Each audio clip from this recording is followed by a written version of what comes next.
Welcome to We Talk Money. I'm your host, Robert Gignac, author of the international bestseller, Rich is a State of Mind. And my guest today is Brian Parent, president of Families First Funeral Homes. Now, there's a lot of things that people talk about guarantees in life, and there are really only two: death and taxes. And since we've just finished income tax season, I thought we'd have some fun today talking about the second of those, which unfortunately is death. And Brian, welcome to the show. Thank you. Interesting you should say that, because I kind of felt like death after doing my taxes this year. As many of us do on an ongoing basis. So tell our viewers, if you will, how long you've been in the business, what's a little bit about the family history of Families First Funeral Homes. Okay.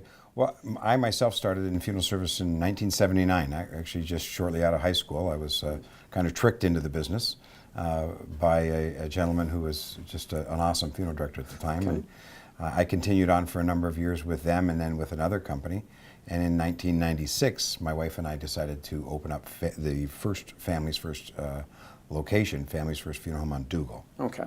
So how many locations do you have currently? We have 4 locations now, one on South Windsor, one in East Windsor, one in Amherstburg, and one in LaSalle. Okay, so covering a wide swath of the geographic area most here. of Essex County. Yeah. Great. Yes. How many employees?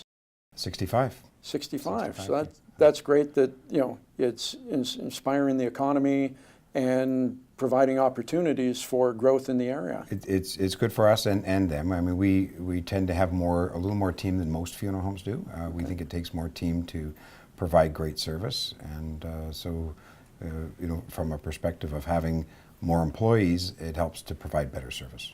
So in terms of setting up for the show, one of the things I was doing some research on is myths about your industry. So we hear the term pre-planning and we hear the term prepaying in terms of funeral services. Are they the same thing? They're similar, but they're very different. In one instance, most people think you have to prepay a funeral in order to pre-plan it, which is not true. Which is, if our viewers forget everything else today, I'd like them to remember that you can pre-plan a funeral without prepaying anything at all.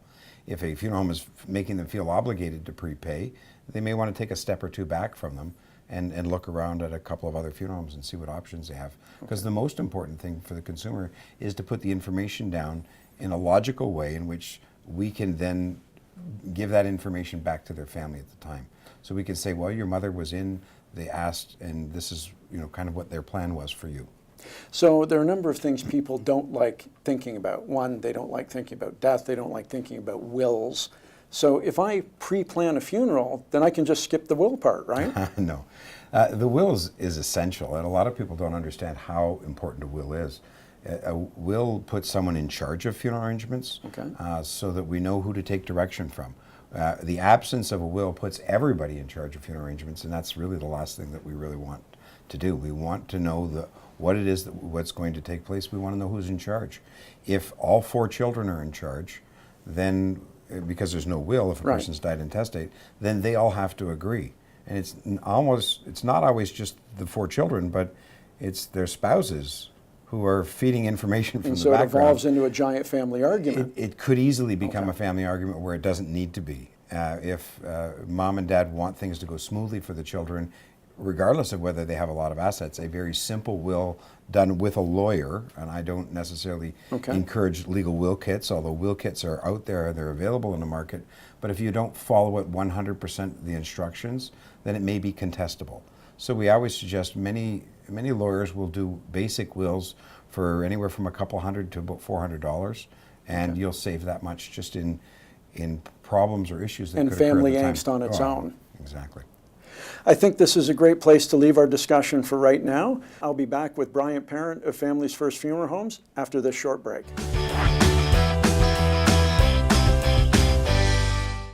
A staggering 40% of all majorly injured patients in Windsor, Essex are impaired by alcohol or marijuana. When you go out, it is your responsibility to make plans for a sober ride home. Designate a sober driver, call a taxi, or use public transit. The choice is yours. Drive sober, get home safe. Or the next ride you get might not be taking you home.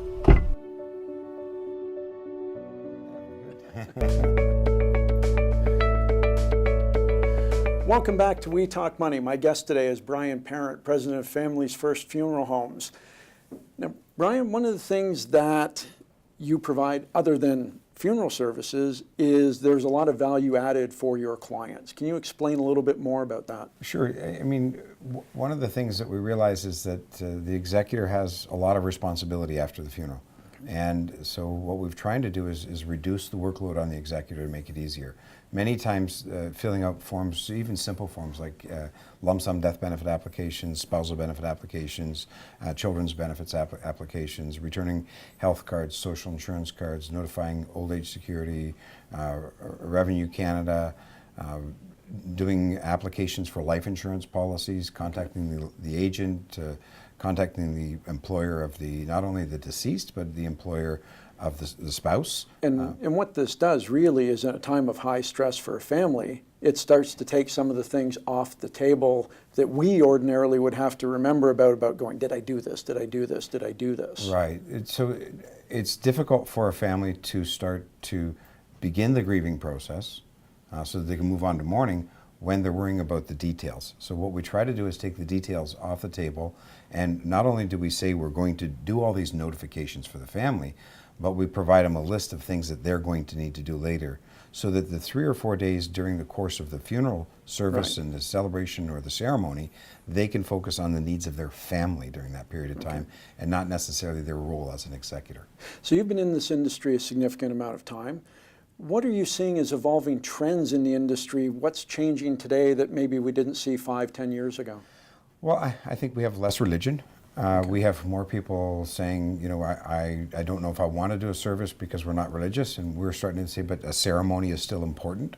So there are important things that we can do to help to accomplish that. We have celebrants. They are people who will do a service that is non-religious, and they're considered more what people call a celebration of life. Where when you very attend non-denominational. They're non-denominational, and there's no religious content at all. It's really about the person's life, about what they enjoyed. We not only talk about all the good things, but sometimes if the person had a trait or two that, you know, that might have been things that were funny or things that maybe weren't even good, we talk about it. They can be brought up and shared amongst family. Talk about the person as they're real.